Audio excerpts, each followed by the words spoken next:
Good morning, good morning, good morning, good morning, good people. Yeah, you know what it is. Hard worker, scrappy, unfiltered, and sometimes unhinged football content. Hard to explain, but you know it when you see it. Doing it daily our way. I don't know what you're talking about right now. Redraft and Dynasty Fantasy Football, we got you covered. You know their defense is ranked like 31st in the NFL? NFL draft prospects and rookies? Now you know you in the right place for that. Absolutely. All right, then stop saying it. Then we're done. And prop bets with my man Jay Rich. Count that money, man. Now wipe the crust out of your eyes, get you a cup of coffee. It's time to wake your ass up with Ray G. You honestly are making absolutely no sense and you sound silly as hell. Let's get it. Good morning, good morning, good morning, good morning, good morning, good people. It is Monday, October the 3rd. October the 3rd, baby, 2022. Y'all decided to wake y'all asses up with Ray G. And for that, I appreciate you, Jeff. What's up? You in the building, Job Webb, Lindsey Mack. Oh, my girl, Joe. Oh, what'd you do? What'd you do? What'd you do, Joe? Antonio Gibson. Antonia Gibson, what'd you do? Good morning to see you, Joe. Good to see you.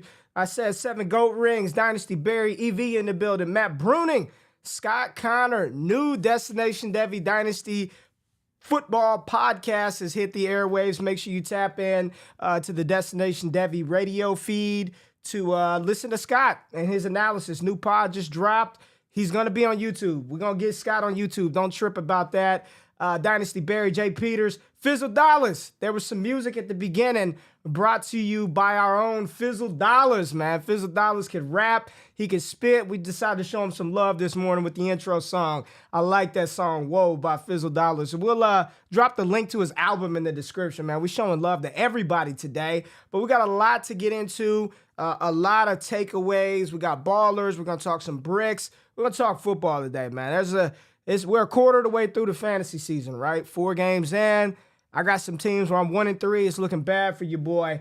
But Jay Rich, got to bring you up to the stage real quick, man, because looks like you're drinking a little something over there. I'm drinking me a little something too. What is that you got? What is this? A little branded coffee? You're on mute.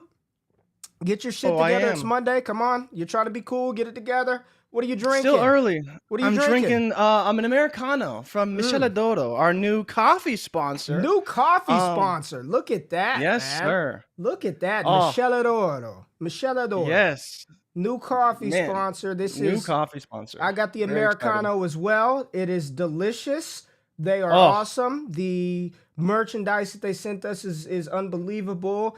The pods are compatible with your coffee machines. The beans smell delicious. Use our promo code for 10% off. Get you some of that Michele Doro coffee. Jay Rich, you feeling it? I love it. Man. Straight from Italy, you know. This is no joke, man. This is the real deal. 70 years experience, straight from Italy.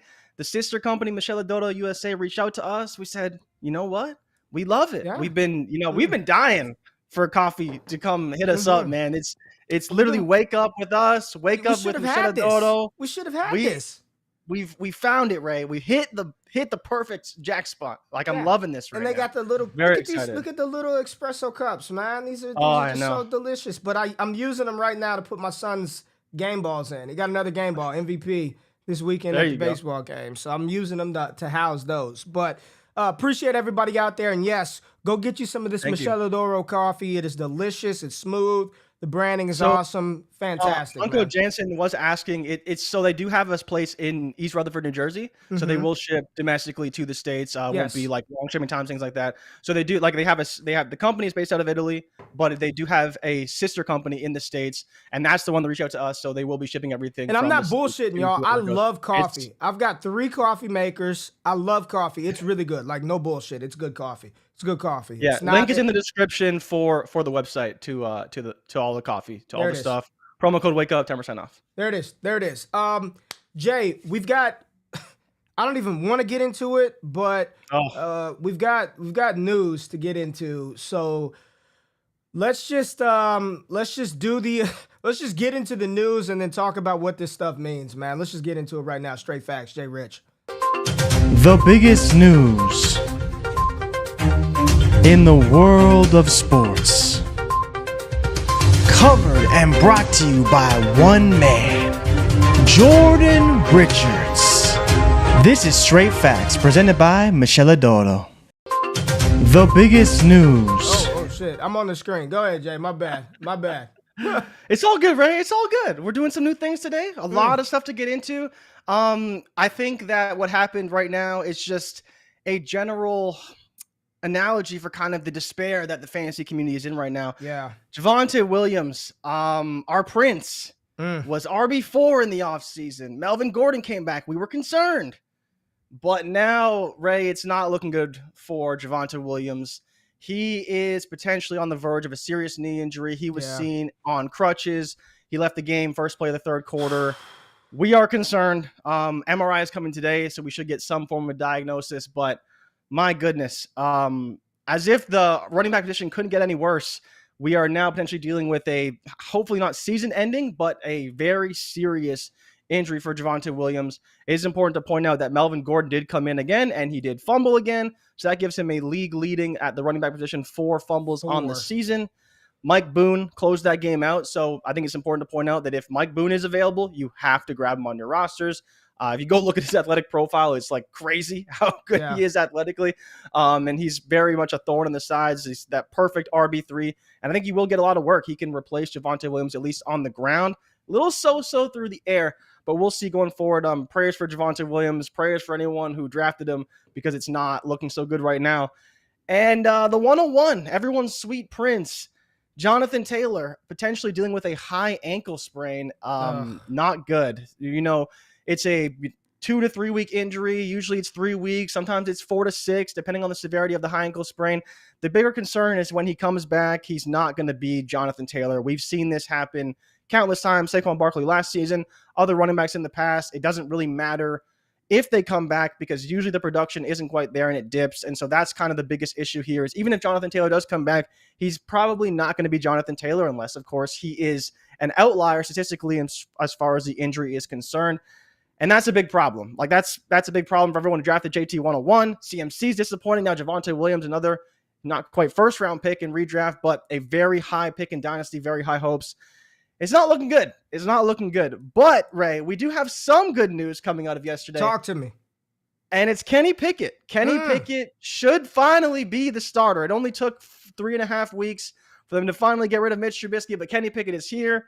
He did throw 3 interceptions, but that's okay, because 2 of them weren't really on him. And the bigger story here is the ball did not hit the ground. So even though he threw 3 picks, 10 for 13, 3 picks, the ball did not hit the ground. He's basically Josh Allen in week 1. So things are looking good for Kenny Pickett. He also ran for two touchdowns, and in my opinion, gave them a big spark, even though they didn't get the win. And the gritty man himself, Zach Wilson, to get it done. And then, Ray, you were hoping to see this. You put this in the news doc. Brian Robinson potentially returning this week. So the stands of Antonio Gibson may be in for a rude awakening, but we'll see. I'm not going to say it just yet. I don't know. But things have been trending down for Antonio Gibson ever since week 1. So we'll see what happens. But that was Straight Facts presented by Michelle Adoro. Love the coffee, love the sponsorship, very excited about it. And unfortunately, the news was a little bit somber today, but we will keep it moving, no doubt. Ray, is there anything you want to add to that? It was just unfortunate to see the Javonte Williams injury. That sucked. Jonathan Taylor, I asked the question in the Discord the other day, for the cost of acquisition, what you paid for him in redraft or dynasty, the 101, 102, could you consider him a bust right now for what you've got in this fantasy season? From Jonathan Taylor. The Colts are so bad, right? They're so bad, man. We all thought that the transition from Carson Wentz to Matt Ryan was going to be this immediate upgrade, right? That's what they said, Ray. So, that's what they said. I want to. So we said top 10 takeaways. There's probably 20 takeaways, and we're going to get to them. So we'll just coaching matters, man. I'm looking at some of these coaches around the NFL in the ineptitude of putting players in position to succeed, utilizing players that fit their skill set. It's just, these are supposed to be the best and brightest minds in the world. And I'm about to give us some credit. Me, you, everybody in the chat. We see shit, right? We're watching the games too. How is it that we notice, hey, why don't we give this guy the ball? Why don't you utilize this guy in the receiving game? And it's just we see it. I know they have to see it. Why are they not doing it, man? And it it blows my mind that coaches continue to try to fit, their square peg in a round hole. It just doesn't make sense, man.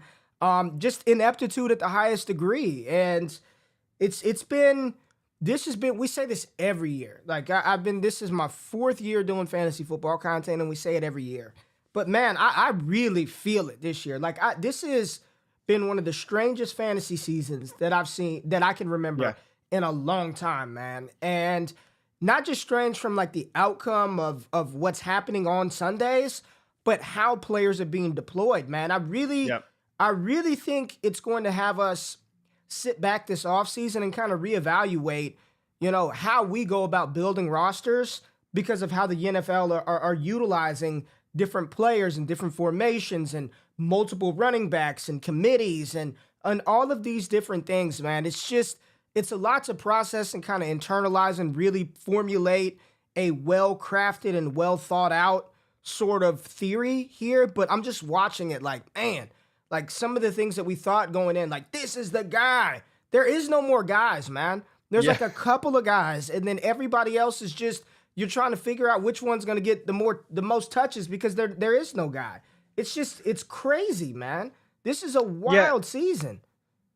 I think to your point, the variance, game to game, player to player, the guys we thought were studs aren't, or the guys that we thought could be studs, not even close. Like, I look at even Gabe Davis, it's like a guy that you expect to get a ton of work. I think he had like 1 or 2 catches this week.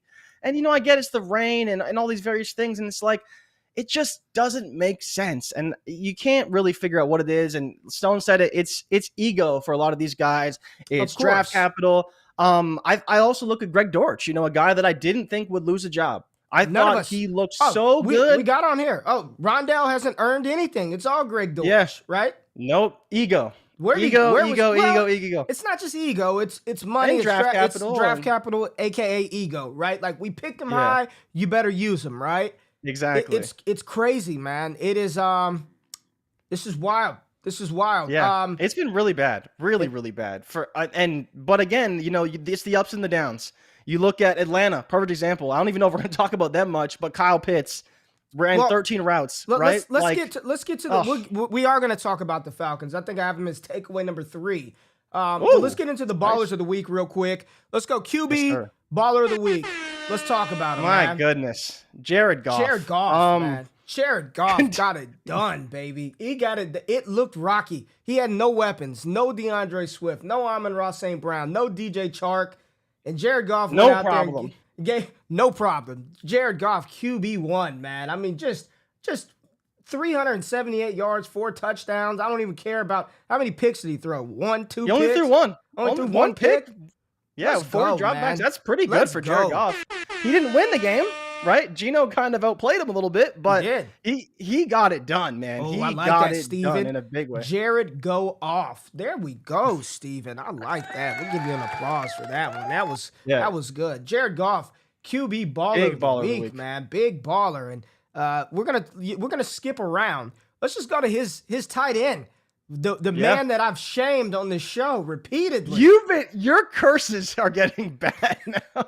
I've shamed him. TJ Hawkinson, 8 receptions, 179, 2 TDs, easily by far the tight end baller of the week. As he was on my bench this week, as he balled out on my bench, and I'll just say the same. He's just a guy. He's just a guy. I'd still be selling him immediately. Fraudulent tight end one. The only reason Hawkinson got this is we're gonna give him the Amon-Ra St. Brown treatment. It's because Amon-Ra and Swift weren't there. So as soon as they come back, Hawkinson will come down to earth. But there we go, man. Great performance by Hawkinson. 8 for 179, 2 touchdowns. He had a long 80-yard reception in this one. I mean, it looked great on my bench. His 40-something points that he got me were fantastic on my bench. But TJ Hawkinson, tight end baller of the week. Got to give that man his credit.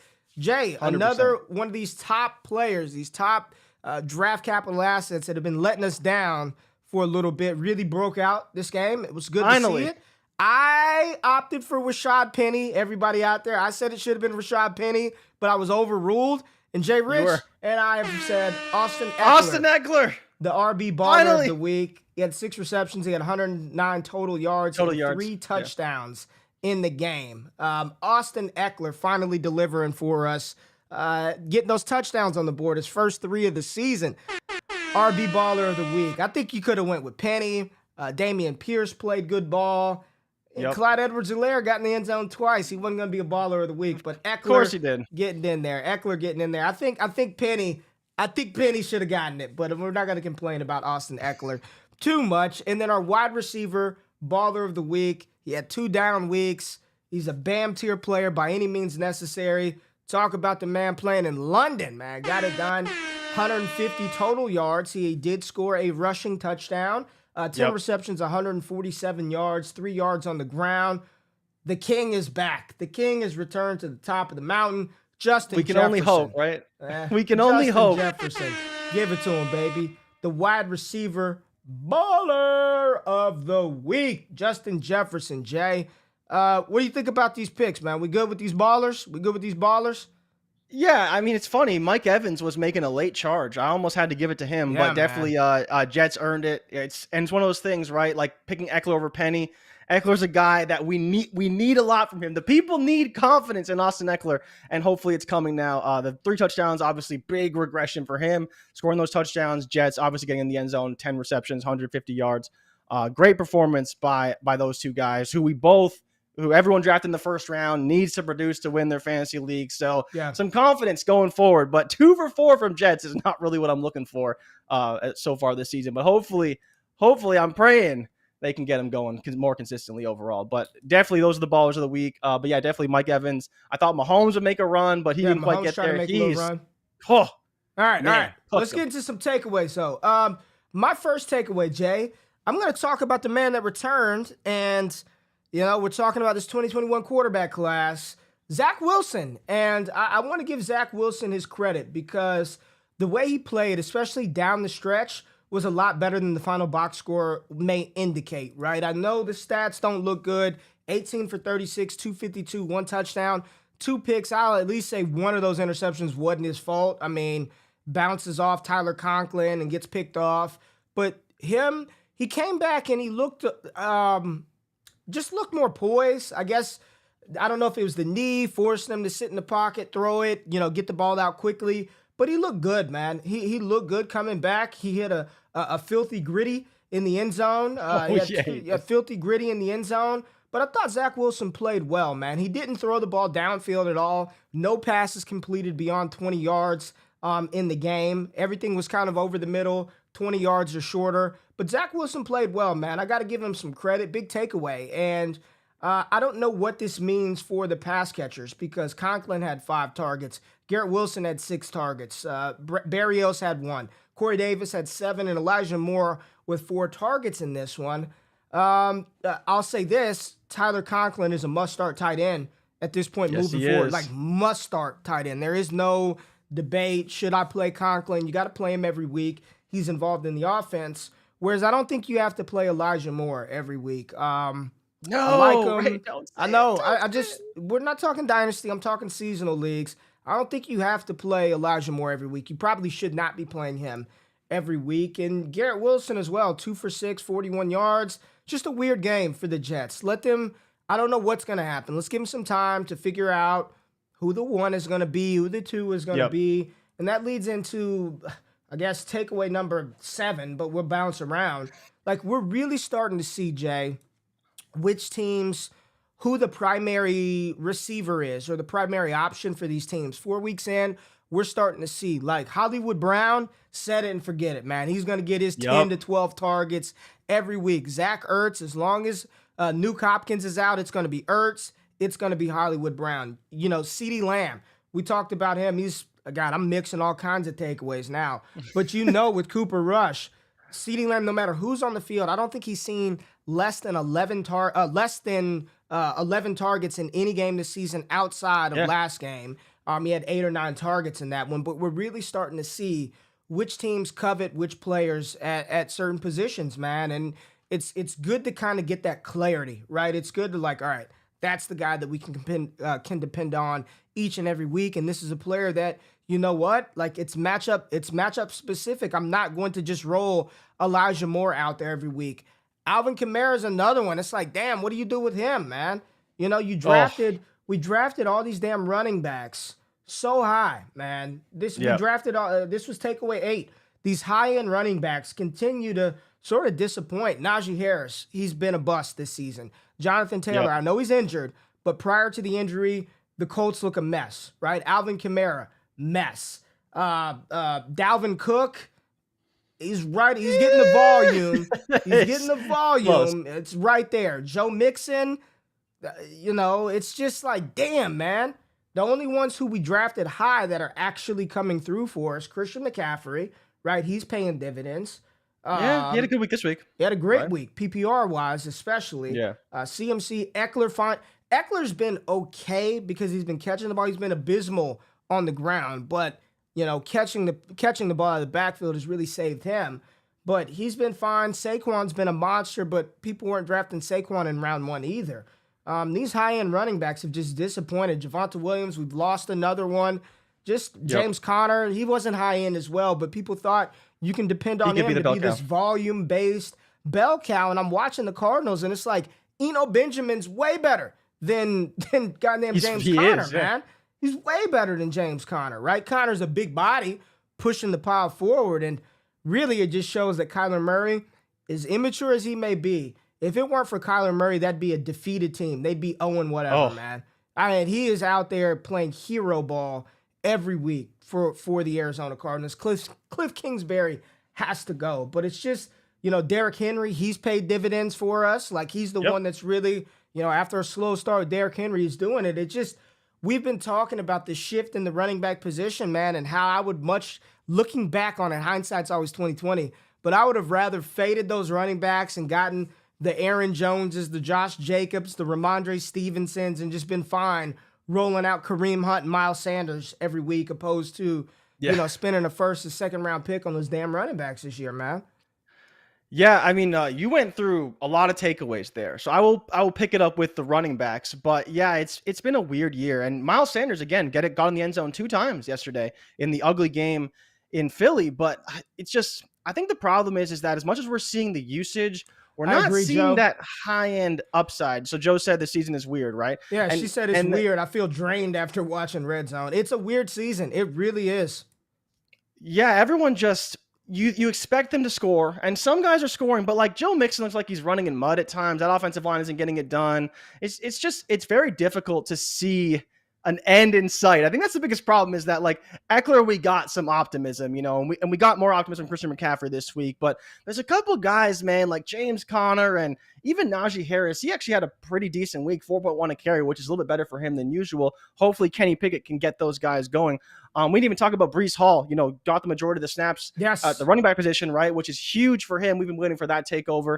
And he obviously scored a touchdown to end the game winner, which was great for him as well. But I think the biggest thing, man, is like we've seen this trend happen for a long time. 2017 was a truly special running back class, truly special. And we're seeing it happen now where it's like, these guys are getting old. This is what we expect. As guys get older, they decline. But the problem is these guys are still so good. They're not replaceable level players yet. They're still better than average, but they're not good enough to where they're going to be scoring us all these fantasy points. So I'm curious how the market moves because, Scott's talking about the running back position and how it's changing, how really fading RB is a strategy that's working for people right now. But I think the biggest takeaway is that we have to really pay attention to this because even next year, like Alvin Kamara is still under contract. Joe Mixon's still under contract. Christian McCaffrey's still under contract. Zeke Elliott's still under contract. Like so many guys that aren't performing right now will be under contract next year and will be on teams next year. So I think that's the biggest problem for me overall is how do we navigate this market? And that's really what we're going to be working on. That's really what Scott's been putting his focus into. We've been talking about within the Discord is how do we navigate this? And it comes down with just reallocating your assets into more sheer volume. And to your point about the guys getting targets, those are guys you want on your team because every week they're getting the targets, they're getting the volume, they're going to give you a floor. And the running backs aren't providing you the floor that they used to in the past. And I think that's the ultimate takeaway so far through 4 weeks of the season. Yeah, man. Can't disagree with you at all. And another takeaway that I want to move to, Jay, is from a gross game. The game was gross, but I wanted to see it, man. I'm like, man, he can't be that bad. But Justin Fields and Daniel Jones are not good. They are not playing good ball. Let me just say this. They're not playing good ball. Maybe we can say Daniel Jones is definitively not good. We've seen him. What's this, year 5 for Daniel Jones? Year 4? I think it's year 4 or year 3. Yeah, I think it is year 4 now. No, for Daniel it's Jones. not year 3. It's year 4 or 5 for Daniel Jones. But I mean, he got hurt in this one. He's he's good enough to where you're not like get him off of the field right now, Mitch Trubisky. But I don't think the Giants can win with Daniel Jones. They've got to find. They've got to find somebody else. He got hurt. He was playing okay, gets hurt. Tyrod Taylor comes in. He gets hurt. Daniel Jones comes back in, doesn't do. I'm just watching this game. I think they only had 2 quarterbacks on their roster, right? So that was part of the issue too. They needed someone to call the plays, so Daniel Jones had to go back in there. Justin Fields looked better. He went 11 for 22, 174. He had a couple of big plays in that one. Yeah. And we're like excited. I think he was sacked 7 times, 8 sacks. He was sacked 5 times when I initially, like, by the second quarter, he had like 6 times, 19 yards. That's what I thought. He was 6 or 7 times that Justin Fields was sacked. He threw for 174 yards, and we're trying to convince, like, oh, man, this was a great outing for old Justin Fields, man. He got it done. Like, good job. Smash is over. Right? It's scary. How do you feel about him right now? Fields. What are you doing with Fields? What are you doing with Fields right now, man?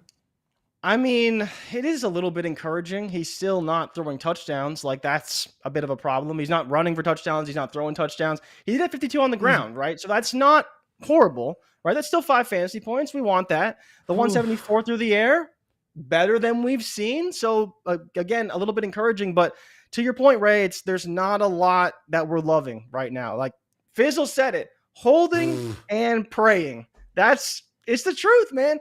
Ray, people know I trade for Justin Fields in our Royal Rumble League, 14 teams, super flex, double copy, blah, blah, blah. I cannot move Justin Fields to save my life. I get offered 2nd-round picks. I get offered like a bunch of junk. Like we've polled Justin Fields or this quarterback, Justin Fields or that quarterback. He is probably the worst quarterback in the league right now. He's worse than Geno Smith. He's worse than everybody. It's bad. 7 of his 11 completions were 10 yards or fewer. 4 of those 7 came at or behind the line of scrimmage. One more time. He completed 11 passes. 7 of them, 10 yards or fewer. 4 of those 7 were at the line of scrimmage or behind it. Like, that's what you're talking. Like, literally, this is an NFL starting quarterback, and half of his damn completions were 10 yards or fewer. He completed 4 passes beyond 10 yards the entire game. 4 passes beyond 10 yards. That's not a quarterback. The Giants. That's not a quarterback. Like that. I don't know what. Listen. Everything can be true. None of these things are mutually exclusive. The Bears haven't done a lot to surround him. He doesn't have a lot of weapons, and he's also not playing well.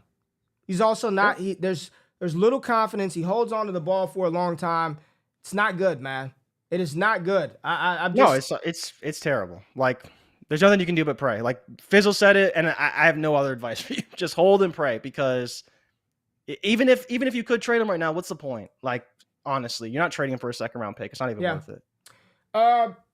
Takeaway number, I don't know what, but Jay, Jamal Williams isn't going away. You know this, right? No. You know no this, way. Right? Jamal Williams, Seattle, Detroit, 48-45. First time of that final score in NFL history. That was pretty cool to see that. First score ever in NFL history, 48-45.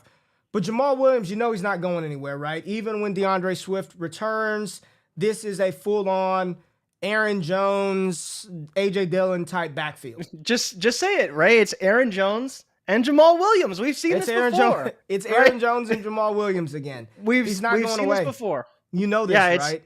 But I think, Ray, the bigger takeaway here is he looks better than he did in Green Bay, in my opinion. He does. Like, I think the offensive line is humming, and I think he legitimately does look better. And I said this on Friday. What is it? Melvin Gordon is a nuisance and annoying. And Williams is 100% necessary for DeAndre Swift. 100% necessary. Jamal Williams is necessary.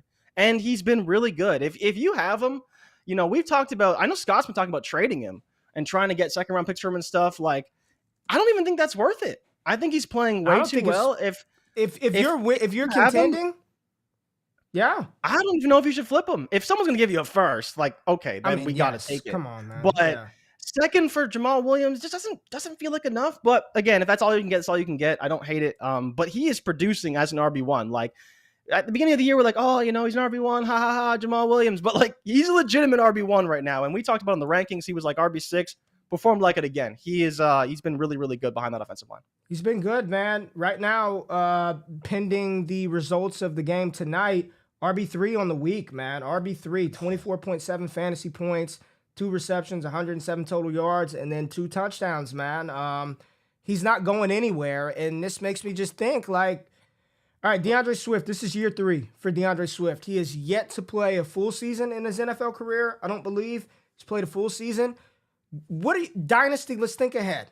What are you doing with Swift Dynasty, right? Because we talk about running backs, 3-4 year window. This is year 3 of DeAndre Swift. Like, are you starting to think about like, man, I wouldn't mind pivoting off of, I'm just throwing examples out here for us to think through.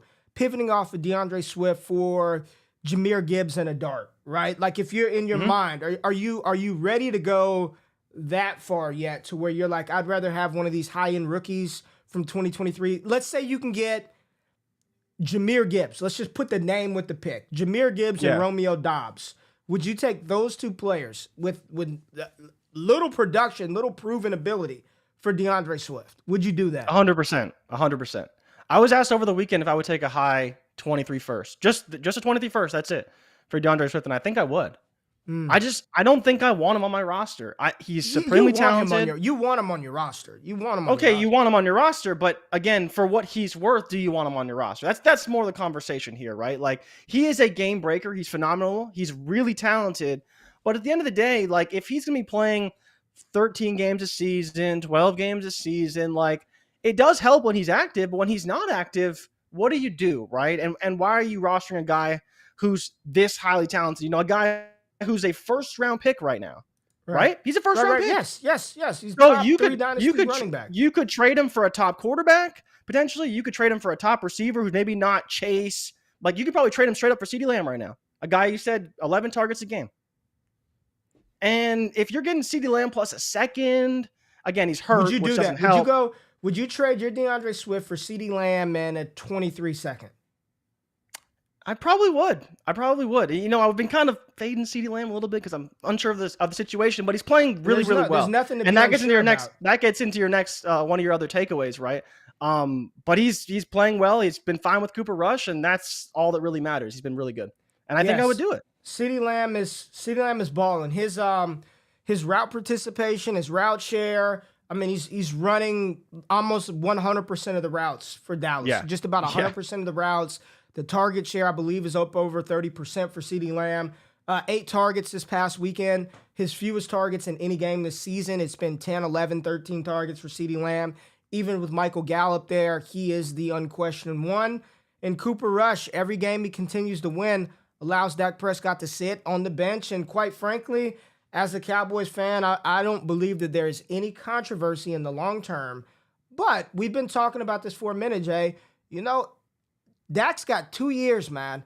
If he doesn't get it done within the next 2 years, and that includes this one, so really, whenever he comes back this year or next year, Dallas has an out. And going into his age 32 season, I don't know, man. Like, I could see them just going full-blown if Dak doesn't get it done, just trying to find, McCarthy's gone, try to find, just start over, because they can't waste away Lamb and Micah Parsons and some of these aging veterans on defense. Like, there's going to be a real decision that has to be made here in the next couple of years, or at least after this season, to start thinking about what Dallas wants to do with Dak Prescott, because do you want to pay him again? He didn't sign some 10-year deal.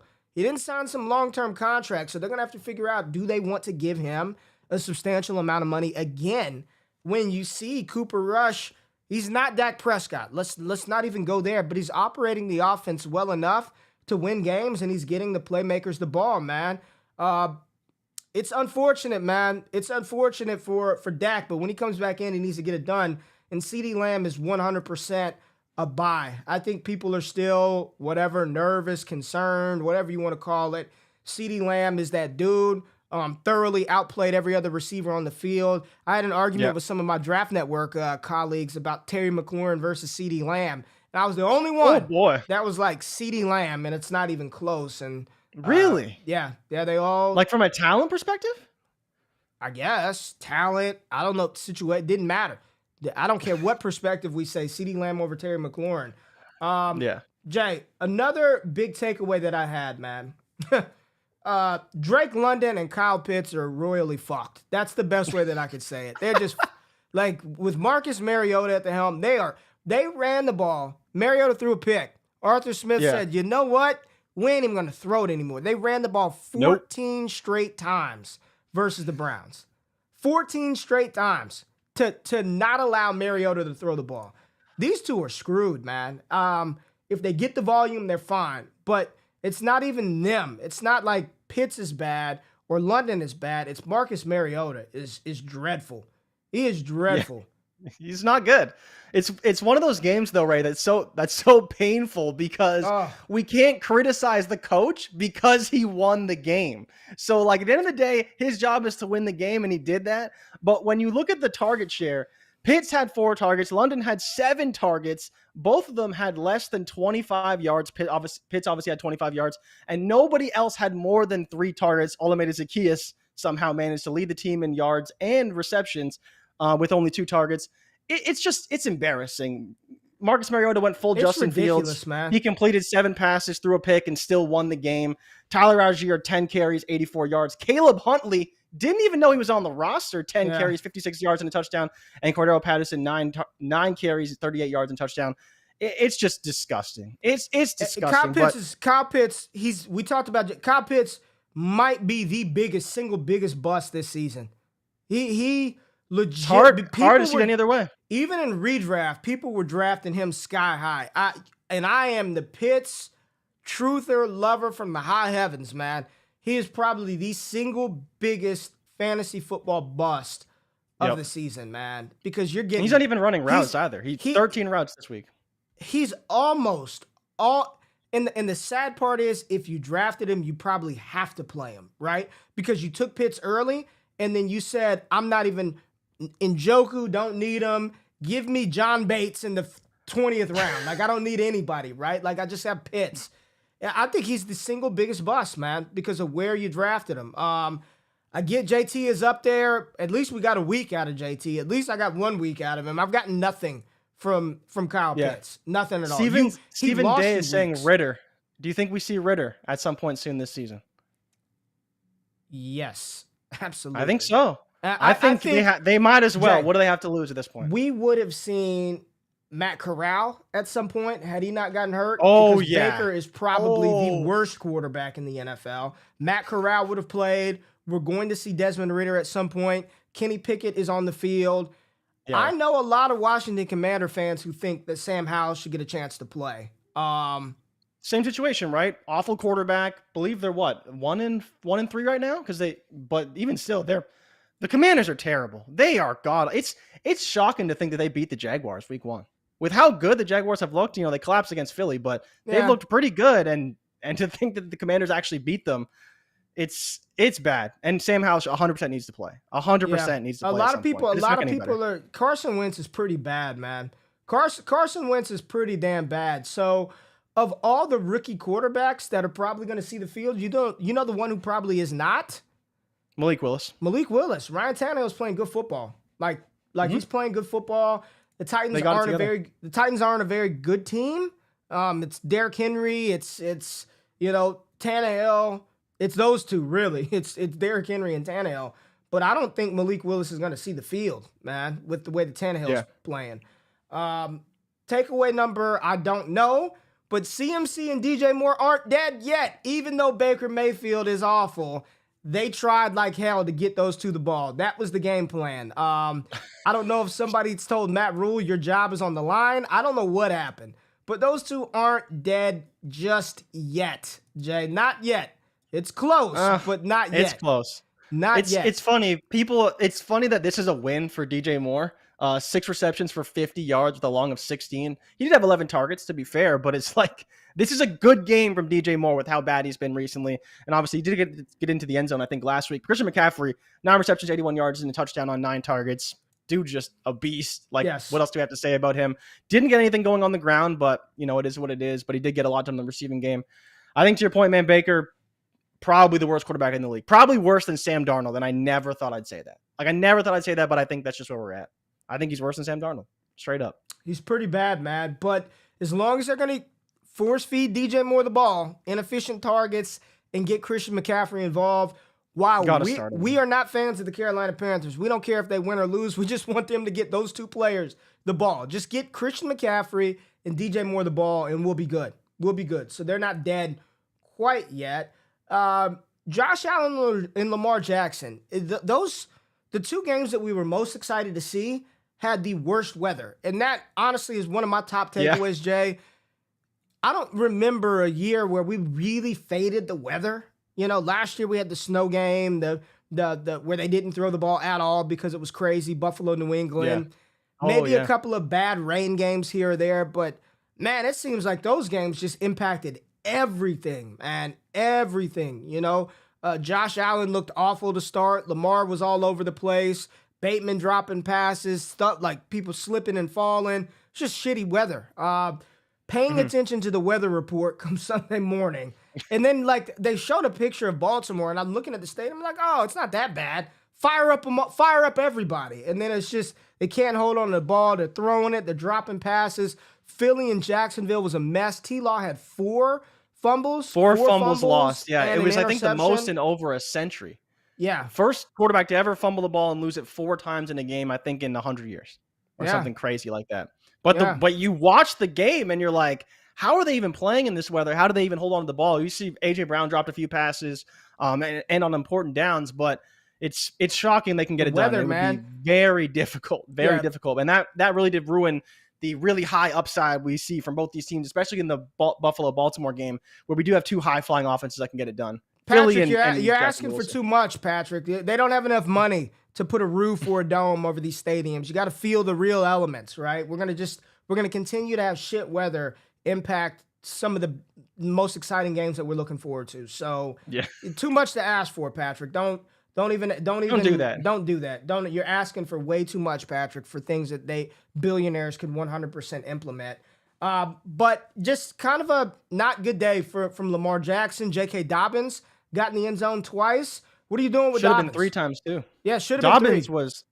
Dobbins is probably that dude, man.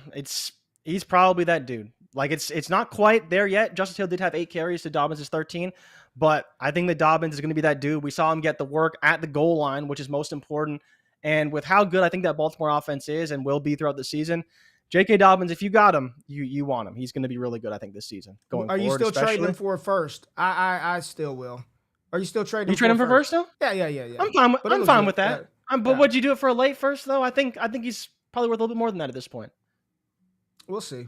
I don't know, but I would still. I think it'll be good. I'd still move. I think it'll be good. Sunday night takeaway. Patrick Mahomes is that dude. He's good, man. What can you say about Mahomes to Kelsey was cooking early. Did he go back to QB1 after that game? Are we backtracking? No, we're not backtracking. No, I would still do the deals that we talked about last week, but Mahomes is good, man. Hey, cover your mouth when you cough, man. Nobody wants to see that. Mahomes is still that dude, Jay. He's still that dude, dog. Like, you saw it. Spinning around, throwing that was just sidearmed, all kinds of crazy. How do you stop him? Like, he's got a bigger bag than Kobe Bryant. Like, seriously. He's got a deep bag. He's got Every time I think he's done it all, he does something else. Like, it's funny. I was looking up pictures, right, for the thumbnail and stuff for Mahomes, and it reminded me of, remember when he dove and threw the ball in the Super Bowl against the Bucks? Or was it Was it the Super Bowl or the AFC Championship game? One of them. It was Super Bowl against the Bucks. Dude was straight horizontal throw. Yeah. It's incredible the things that Mahomes can do. Tops himself every week, but he was phenomenal. Yeah, revenge game for him coming back. Yeah, they wanted the Bucks. They wanted that. They wanted that game. They came out. He didn't dick around with anybody else out there. He was Travis Kelce. Get open. Kelce had 7 targets, I believe, in the first quarter of the game. It was insane. He was just like, Kelsey. Kelsey's still the best tight end in football, Jay? Yeah. If we're going to... Is he still the best tight end in football? I think it still could be Andrews, man. I really do. I think Andrews is really good. It's a toss-up. They're both unreal tight ends. But yeah, Kelsey and Mahomes is probably the best connection in football. And it's one of them. We've talked. Did we not talk about this on Friday? The Kansas City Chiefs operate the best when they have a running attack, man. Yeah, that's when they operate the best. And I'm gonna tell you right now, they need to give Pacheco some more carries, man. They need to give him. Okay. He runs hard. He is not Kareem Hunt, but they have not had a running back run as physical as Isaiah Pacheco did last night since Kareem Hunt, in my opinion. Clyde doesn't run like Pacheco. Clyde does not run like Pacheco. He's played good, but Pacheco ran the ball. There was the physical presence, physicality that he brought, a toughness to that offense. It needs to be those. Stop playing around with Jerick McKinnon, man. Stop it. Oh, yeah. Pacheco and Clyde. Just let Pacheco and Clyde do it. We've learned Clyde is not a bell cow in the traditional sense of the word. He's not the most physical runner. He's a fine running back, right? I'll tell you what, the crazy thing is you'd rather have Clyde on your team than JT this season. For what they've given you. For what they've given you, you'd rather have Clyde than JT. But Pacheco is nice. He's somebody that if there's any team in the NFL that's going to give a late round running back a shot, it's Kansas City. So I do think Pacheco is somebody that I would not mind investing in long term. I mean, by long term, I mean next year or the year after that. I would actually try to go get Isaiah Pacheco, Jay. That was a big takeaway from me. How physical he ran, how good the offense looked with those two in tandem with one another, and how much more comfortable that made Patrick Mahomes having a running back be able to take some pressure off of him. It was a really good performance from Kansas City last night. I thought they played very good football. Patrick Mahomes was a beast. Clyde got in the end zone twice. Kelsey was the man. Juju got a couple of targets. MVS did his thing. It was an impressive outing for Kansas City, man. I enjoyed it, Jay. Do you think that Clyde can lose his job this season with how good Pacheco's been? Or do you think he's been too good in the receiving game? He's probably a better, especially when it comes to on third downs. No, I don't think No, I don't think he's going to lose. No. It's just Pacheco's so much more explosive, man. Like if you give Pacheco the holes that we saw Clyde get in this game, he's exploding through those holes and he's probably taking it for 30-plus yards. So I think that's the biggest takeaway is just how much more explosive Pacheco looks.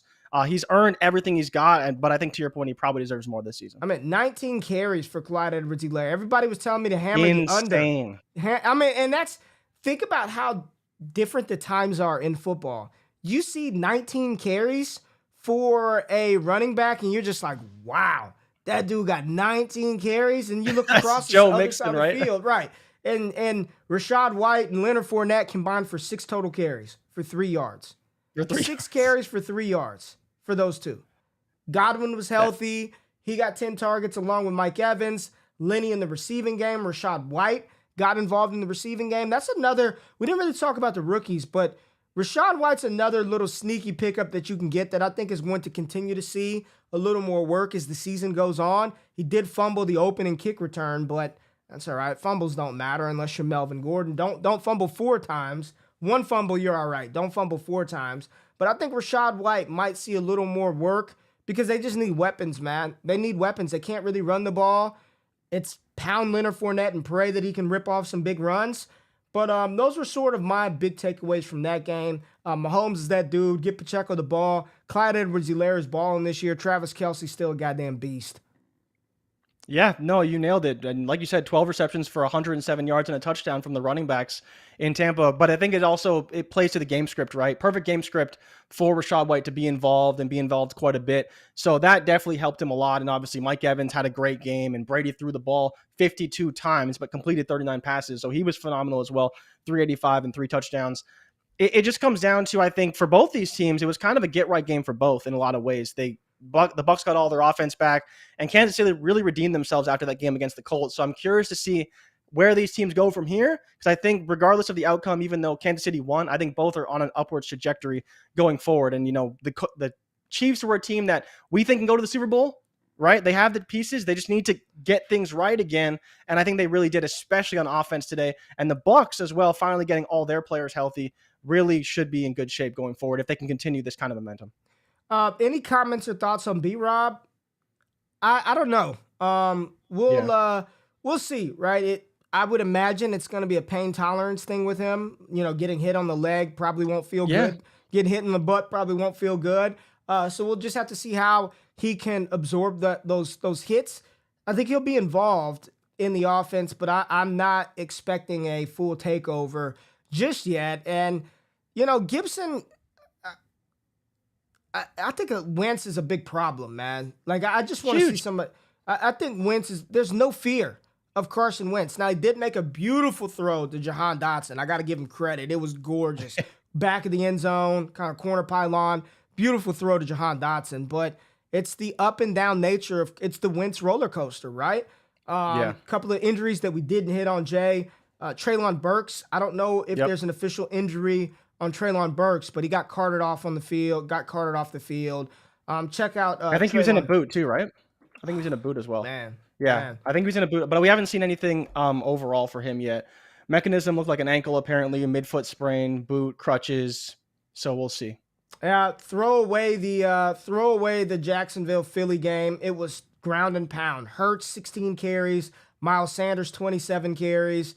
T-Law didn't play well. Hurts from the passing perspective was you know what I mean? I just throw that one away. Travis Etienne and James Robinson both had 8 carries in that matchup, damn near the same sort of yardage output. It was almost identical stat lines. I'm just throwing that away for Jacksonville. Maybe the coordination of Trevor Lawrence slowed down a little bit, or maybe it was just the weather that impacted those guys. No, I didn't think they played too bad to start, but I think the problem was once they were kind of on their heels, they really collapsed, and Trevor Lawrence just got beat up back there. The other one, Jahan Dotson, Scott mentioned in the chat, was hamstring. Isaiah McKenzie was a concussion potentially. And Brian Hoyer. Yeah, man. Is he going to miss time? Oh, man, let Zappy cook. You knew as soon as he got sacked, he was hurt. The way that he was landed on, you were like, he's hurt. Bailey Zappy time. Boy, prayers for the New England pass catchers. Prayers for Bailey Zappy. I want all the Damian Harris and Ramondre, man. And Ramondre looks good. Like, I know he wanted to be Ramondre's season, but Damian Harris is really good, man. Like, they're both really good running backs. Plenty well enough, right? They're going to run the ball a ton now. They are start them every week. Damian Harris, Ramondre Stevenson. I'm starting both of those guys every single week. A.J. Dillon, 17 carries for A.J. Dillon, man. 17 Grinding carries. it out. 17 carries for Dillon. Aaron Jones did his thing. And then we didn't talk a lot about Romeo Doubs, but he and Alan Lazard, they are looking at Romeo early and often, and he should have had even more yards and a touchdown, and he dropped one in the end zone. I mean, it was a difficult grab. You got to complete the catch, but it was right there, man. He beat the guy on a 9 route off the line of scrimmage. Aaron Rodgers put the ball right on him, and he dropped the damn ball. So, Romeo would have been the game winner, too. Yeah. It would have prevented them from going into overtime. I want him, man. I'm, again, Jay, another one of those young rookies I'm buying into. And before we get out of here, Dameon Pierce, you buying Dameon Pierce? Are you buying into Dameon Pierce being a legitimate RB1, top 15 running back rest of the way? Not an RB1. Again, the Chargers, allowed a massive touchdown, 75 yards untouched. We saw J-Rob 50 yards untouched last week. But Pierce does look good. I'm not trying to take away from Pierce at all, but I don't know if he's going to be an RB1 going forward. But Ray, I think, like we've talked about, the variance this season has been insane. He's been getting more work each and every week, and he's been looking really good. If Houston can just be decent and competitive like they kind of have been this season, he should be pretty good. I think just playing on Houston, a little bit limited in terms of upside for touchdowns. It's just, is he going to grind his way to mid, like fringe RB1 every week? I don't know, but he did catch, I believe, 6 passes as well, so that is notable because he has been really good. So who else do you want to talk about? But I think he should be pretty good. Real quick, Josh Jacobs balled out as well. Derek Carr in that offense, the Raiders. I'm glad we got the dub, but man, the Raiders. Remember when the AFC West was supposed to be the greatest division of all time? Remember this? Those were the days, right? Yeah, a mere 4 weeks ago, we thought it would just be high-scoring shootouts every week. Josh Jacobs is balling. Devontae Adams got back on track. Derek Carr looks not good. Darren Waller. Russ? All right. He looked a little better. Maybe. How do you feel about Russ? It was fine. I mean, I think this is the Russ that you get. 250 yards. He had 237, 2 touchdowns, running around a little bit, scored a touchdown on the ground. I think that's the Russ. Listen, Joe, I'm trying to tell people, Josh Jacobs, people talking about league winners, Josh Jacobs could be that. He's the guy, man. He's good. When they give him the ball, he's really good, man. And I want to see him involved more in the passing game. But I think so, Joe. I think so. Nathaniel Hackett's a problem. The coach for Josh McDaniels is a problem. The offensive coordinators in New England are problems. It's just coaching ineptitude from the highest degree. This is a wild fantasy season. But there we go. There's our top 17 takeaways from week 4 of the NFL season. Jay, we're doing a waiver show tomorrow, correct? We'll post a waiver show tomorrow. We're going to do that. You're on mute again. We can't hear you. I'll do a waiver show in the morning, yeah. You're doing it. So Jay's going to do a waiver show in the morning. Make sure you tap into Scott Connor's podcast. Come join. It's the first of the month. Come on, patreon.com/allgas. Get in the Discord. Join the best damn Dynasty / college football community in the fantasy space. What else we got, Jay? Any other news items before we get out of here? No, just go check out the coffee, man. It's phenomenal. My cup this morning was great. Go check out Michele Dodo. I actually need another The link's cup. in the description. All right. Yeah. Oh, did you? Nice. Yeah, link is in the description. All right, man. We love y'all. We out. We'll see you on Wednesday. I don't know what we're doing on Wednesday, but we shall see you on Wednesday. We're out. Peace. Thank y'all for watching the Wake Up Show with myself and Jay Rich. If you finished the show and you're still hanging around and have yet to hit the thumbs up button or subscribe to the channel, do that right now and turn them alerts on while you're at it. If you want more exclusive access to me, Jay Rich, the entire Destination Devy team, patreon.com/allgas gives you that access. Make sure you subscribe to the newsletter for free 99 content. And if you want to get in on that action, use the promo code WAKEUP over on PrizePicks for a 100% deposit match up to $100 for first-time users, and a brand new show dropping on the Mojo YouTube channel. Myself and Jay Rich will be talking about these players and their value from a stock market perspective every single week this fall over on Mojo. It's all gas all the time. Love y'all. I'm out of this thing. Peace.